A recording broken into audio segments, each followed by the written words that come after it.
Mi nombre es Andrés García y en la actualidad formo parte del equipo específico de atención al alumnado con trastorno del espectro del autismo de la Consejería de Educación de la Junta de Extremadura y también soy docente en la Universidad de Extremadura. Antes de nada, quiero aplaudir la iniciativa de AINISE por la organización de este congreso de carácter científico, porque creo que es un momento necesario en el ámbito de las terapias asistidas con caballos. Y, por supuesto, agradecer también a los organizadores que hayan querido contar con mi participación, de lo cual estoy orgulloso. Antes de comenzar con durante mi intervención voy a compartir la pantalla con el fin de apoyar mis palabras con una serie de imágenes.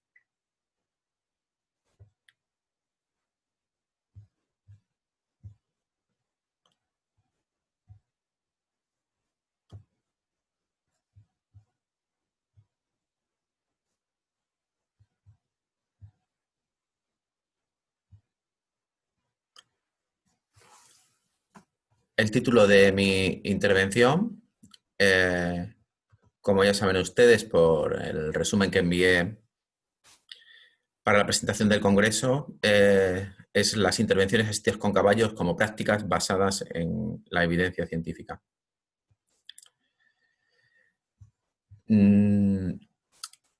Nosotros comenzamos a trabajar, digo nosotros porque formo parte de un grupo de investigación, el grupo GRESPE de la Universidad de Extremadura, comenzamos a trabajar en este ámbito en torno al 2008, y porque nuestro grupo de investigación consiguió que se le financiara un proyecto de investigación con fondos de la Junta de Extremadura y el Fondo Social Europeo. El objetivo de esta investigación fue estudiar el efecto de la equitación adaptada y terapéutica en niños con trastornos del espectro del autismo y con trastornos por déficit atencional con hiperactividad, que son en realidad los dos trastornos más prevalentes en edad escolar. Por eso era nuestro interés, aparte de que por motivos profesionales también estábamos trabajando en este ámbito. ¿Por qué surge esta motivación? Bueno, pues porque observamos que las prácticas en intervenciones en intervenciones con caballos comenzaban a ser frecuentes, pero después de hacer algunas búsquedas bibliográficas pudimos constatar que la investigación era pobre, la investigación de apoyo sobre estas prácticas era pobre. Solo encontramos en el ámbito del autismo 5 investigaciones en 2008 de muy baja calidad, por lo tanto no había un apoyo experimental riguroso que apoyara este tipo de intervenciones terapéuticas, y había mucha información de tipo subjetiva de padres y monitores que alababan las bondades de este tipo de intervenciones. Es más, también encontramos una referencia en la memoria de una convención nacional del NARA, que es una asociación de terapia para personas con discapacidad muy conocida a nivel internacional, en la que se decía que no pudimos encontrar investigaciones que pudieran proporcionar datos concretos sobre los beneficios de nuestro programa. Por lo tanto, hace muy escasos años, aproximadamente 10, 12, 15 años, no había investigaciones que apoyaran este tipo de intervenciones y, sin embargo, ya eran prácticas relativamente frecuentes en los centros hípicos. Del desarrollo de este proyecto de intervención, pues se abrió una verdadera línea de investigación y se han desarrollado varias tesis doctorales, varios trabajos de fin de grado, varios trabajos de fin de máster y varios artículos en revistas internacionales y otro tipo de publicaciones en formato de libro, también participación en congresos, etcétera, ¿no? Por lo tanto, como he señalado, se abrió una verdadera línea de investigación que sigue en la actualidad.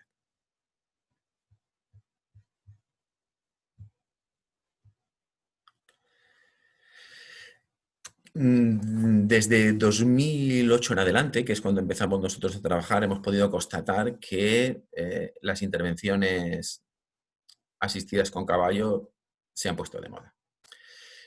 Hemos realizado recientemente una búsqueda bibliográfica en una base de datos médicas sobre terapias asistidas con caballos, en la que se han utilizado los descriptores más frecuentes relacionados con este ámbito de investigación, y podemos constatar, como se observa en esta imagen, que en los últimos años ha habido un aumento considerable, evidente y observable sobre las investigaciones sobre terapias asistidas con caballos.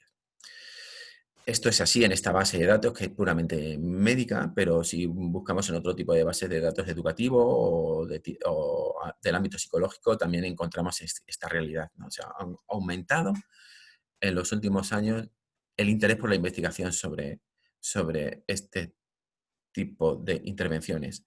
En 1989 la investigación sobre terapias asistidas con caballos era puramente anecdótica, y hoy podemos constatar que la investigación es muy común y ya nos resulta extraña en los departamentos de las universidades, cosa que sí ocurría muy recientemente, o al menos nosotros pudimos constatarlo desde 2008 en adelante.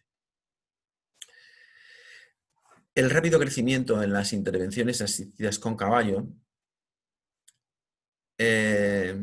también se puede constatar en estos últimos años. Es más, las investigaciones han crecido mucho, pero las intervenciones asistidas con caballos han crecido mucho más. La pregunta que nos tenemos que hacer en este momento es si los resultados de las investigaciones apoyan este rápido crecimiento, o la investigación todavía es incipiente. Muy bien, para responder esta pregunta hemos realizado un resumen de revisiones sistemáticas sobre determinados tópicos en el ámbito de las intervenciones asistidas con caballo.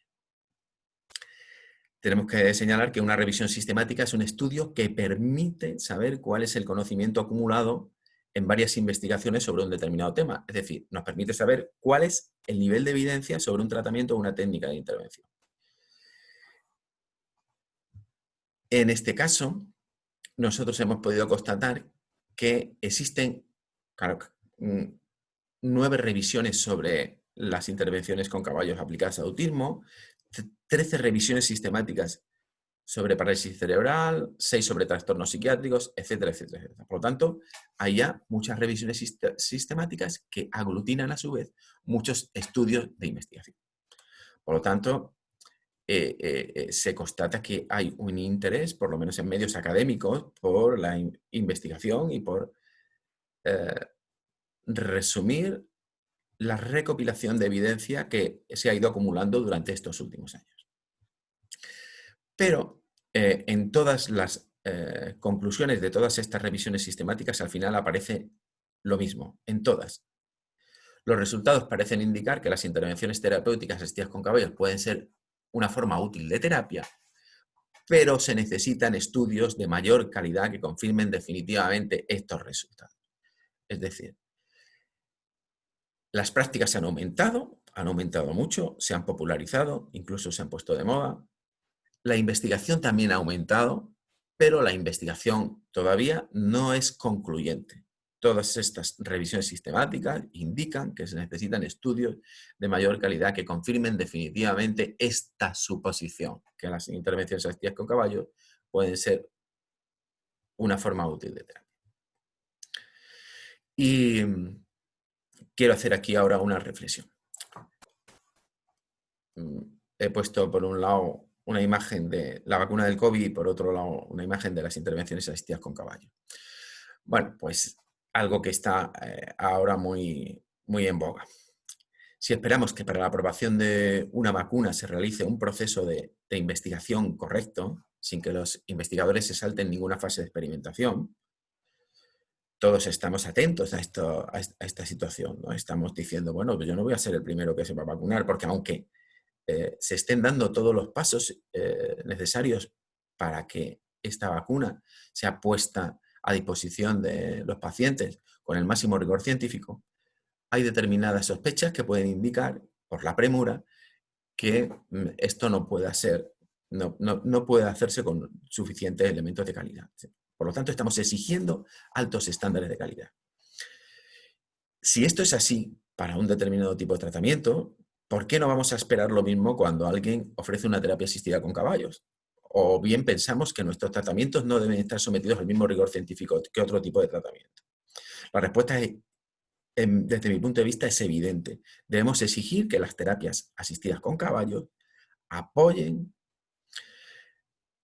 se apoyen, en ensayos clínicos rigurosos y que se constituyan en una verdadera práctica basada en la evidencia científica.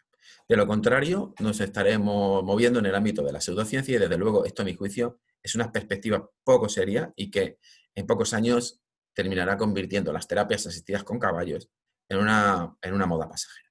Por lo tanto, debemos exigir el mismo tipo de rigor científico para nuestras intervenciones que para otro tipo de tratamiento de tipo clínico.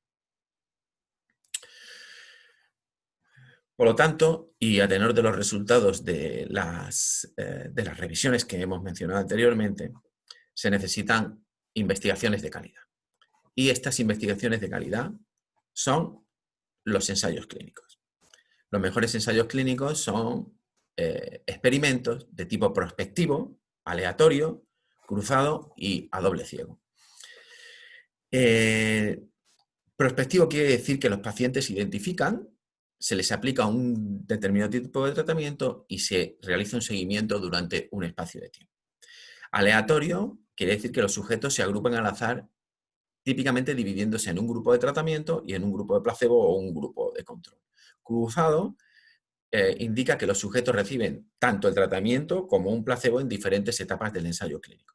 Y doble ciego significa que ni los sujetos del experimento ni el investigador saben quiénes están recibiendo el tratamiento o quién el placebo. Todas estas condiciones hacen que podamos establecer una relación inequívoca entre nuestro tratamiento y la mejora en los síntomas que estamos buscando en nuestros pacientes. Los ensayos clínicos constan básicamente de 4 fases.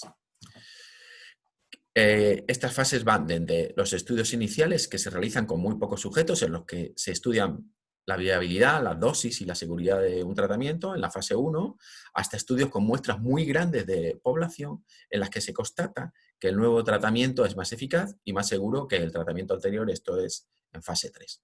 Una vez que el nuevo tratamiento ha completado las 3 fases de investigación, es aprobado por las agencias de salud internacionales acreditadas y puesto a disposición de los pacientes después de ser aprobado, y aún así debe completarse un seguimiento tras la aplicación masiva de este tratamiento, el cual constituye la fase 4. Por lo tanto, necesitamos este tipo de investigaciones, este tipo de ensayos clínicos que apoyen definitivamente las intervenciones asistidas con caballos como prácticas basadas en la evidencia científica.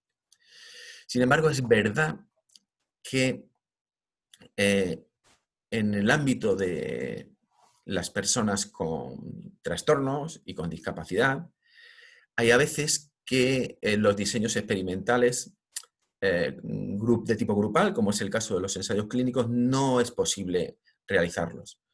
¿Cuándo no es posible su realización? Pues, por ejemplo, por la imposibilidad de reclutar muestras grandes. En muchas ocasiones es muy difícil conseguir muestras lo suficientemente grandes para que podamos establecer 2 grupos, un grupo experimental y un grupo de control. O en ocasiones no es preciso realizar un ensayo experimental de tipo grupal, porque el hecho de que tengamos que tener a un grupo de pacientes en un grupo placebo hace que se suspenda un determinado tipo de tratamiento, ¿no? Por lo tanto, por motivos éticos, por no dejar, por la conveniencia de no dejar sin tratamiento a un determinado grupo de pacientes en un determinado tipo de tiempo, no es pertinente la realización de estudios de tipo grupal. Por lo tanto, tenemos una alternativa a los diseños experimentales grupales, a los ensayos clínicos de tipo grupal, que son los diseños experimentales de caso único. En el diseño experimental de caso único, n igual a 1, se trabaja con un sujeto o con un grupo de sujetos y se sustituye el grupo de control por una serie de condiciones experimentales que permiten atribuir inequívocamente el cambio en la conducta del sujeto a una intervención concreta. Básicamente, esos controles que sustituyen al grupo de control son 2, la reversión y la línea base múltiple. Aquí en la imagen de la izquierda vemos un diseño de reversión, un diseño de ABA, en el que todos estos diseños de caso único comienzan con una línea base, con múltiples observaciones en una línea base que establece, digamos, la línea basal a partir del cual se debe establecer un determinado tipo de tratamiento. Una vez que conseguimos con las primeras observaciones sin tratamiento la estabilización de la línea base, introducimos un determinado tipo de tratamiento, una intervención, y comprobamos si se producen cambios en la línea de intervención con respecto a la línea base. Posteriormente, cuando hemos podido constatar los efectos de la intervención, suspendemos el tratamiento, volvemos otra vez a realizar observaciones que constituyen una segunda línea base y podemos comprobar a su vez que si en ausencia de tratamiento se vuelve o se revierte otra vez la conducta del sujeto a la línea base inicial. Por lo tanto, mediante este tipo de efectos de control de la reversión, podemos estar en la línea de asegurar que nuestro tratamiento está surtiendo efecto. Y el segundo artefacto que ejerce control sobre la calidad digamos, de la investigación son los diseños de línea base múltiple. En este caso, en los diseños de línea base múltiple se utilizan varios sujetos, en este caso es un diseño de línea base múltiple intrasujetos, se observa, se establece la línea base en varios sujetos y se introducen los tratamientos en distintos momentos temporales. De tal manera que en este tipo de diseño lo que se trata de comprobar es si el efecto de la intervención ocurre en este momento preciso en el que comienza la intervención. Y en este caso, tanto en los diseños de reversión como en los diseños de base múltiple, lo que se observa es el cambio, el salto que se produce entre la línea base y la línea de intervención, el cambio de nivel y el cambio de tendencia. Si existe una tendencia creciente o decreciente una vez que iniciamos el tratamiento con respecto a la línea de intervención. Por lo tanto, yo les animo a la reflexión acerca de este tipo de diseños que somos conscientes que son muy poco utilizados en ámbitos académicos y universitarios en nuestro país, pero que en otros países tienen una gran relevancia y que pueden contribuir de manera trascendental a ir acumulando evidencias científicas sobre este tipo de intervenciones. El diseño experimental de caso único tiene la virtud de que hace viable la replicación, es decir, se puede replicar este tipo de investigaciones, aunque sean con pocos sujetos, en distintos momentos o en distintos lugares, y permite ir sumando evidencia a través de la realización de revisiones y, por supuesto, metaanálisis. Por lo tanto, les invito a la reflexión sobre la utilización de este tipo de diseños. Y, por último, constatada la necesidad de apoyar con investigaciones de más calidad este tipo de intervenciones, paso a realizar una serie de recomendaciones para jinetes que quieran subirse al caballo de la investigación. La primera idea es que necesitamos realizar ensayos clínicos rigurosos y ya sabemos que para esto se requiere que estos ensayos clínicos sean prospectivos, aleatorios y cegados. Debemos utilizar, siempre que se pueda, variables observacionales, es decir, observar la conducta, junto con variables biológicas objetivas, porque esto es lo que va a dar un verdadero peso en el contexto de las investigaciones clínicas, ¿no? Por lo tanto, algunas de estas variables biológicas objetivas pueden ser el cortisol, la variabilidad de la frecuencia cardíaca, el estudio de ondas cerebrales, apoyar nuestros estudios con otro tipo de marcadores sanguíneos, medir el peso, el índice de masa corporal, el equilibrio, la fuerza, la postura, el sueño, etc. Tomar, en definitiva, medidas objetivas sobre variables de tipo biológico. Por otro lado, describir los programas de intervención de forma detallada. Esto es algo que también se ha constatado en determinadas revisiones. No se describen suficientemente los programas de intervención en las investigaciones de tal manera que se hace muy difícil la posibilidad de replicar estos estudios. Por lo tanto, describir los programas de intervención de forma detallada permitirá la replicación y, por tanto, seguir acumulando información. Debemos utilizar diseños experimentales de caso único cuando no sean viables los ensayos clínicos de tipo grupal. Esta es mi invitación. Y registrar en registros públicos tanto los experimentos como las revisiones sistemáticas antes de realizarlo. Con esto conseguiremos transparencia y también que no se repitan esfuerzos innecesarios, como es el caso de las revisiones sobre autismo, que hay mucha información repetida en balde. Es decir, hay 9 revisiones sistemáticas publicadas sobre las intervenciones asistidas con caballos aplicadas de autismo, pero ensayos clínicos rigurosos no hay tantos. Por lo tanto, esto quiere decir que en estas 9 revisiones bibliográficas se está repitiendo información. Debemos contar siempre con la aprobación de un comité de bioética debidamente acreditado, puesto que estamos experimentando con personas. Y, por lo tanto, mi última recomendación es que si no se cumplen las condiciones anteriores, mientras conseguimos evidencia, estamos obligados a vender deporte y ocio y seamos muy, muy prudentes con las terapias. Y ya, solo recordaros que o investigamos en terapias asistidas con caballos, o estas dejarán de ser un campo en expansión y se extinguirán, llegarán a extinguirse por su propio peso. Y nada más, muchas gracias. Permanezco a vuestra disposición cuando se establezca el turno de preguntas en directo. Un saludo a todos. Feliz congreso.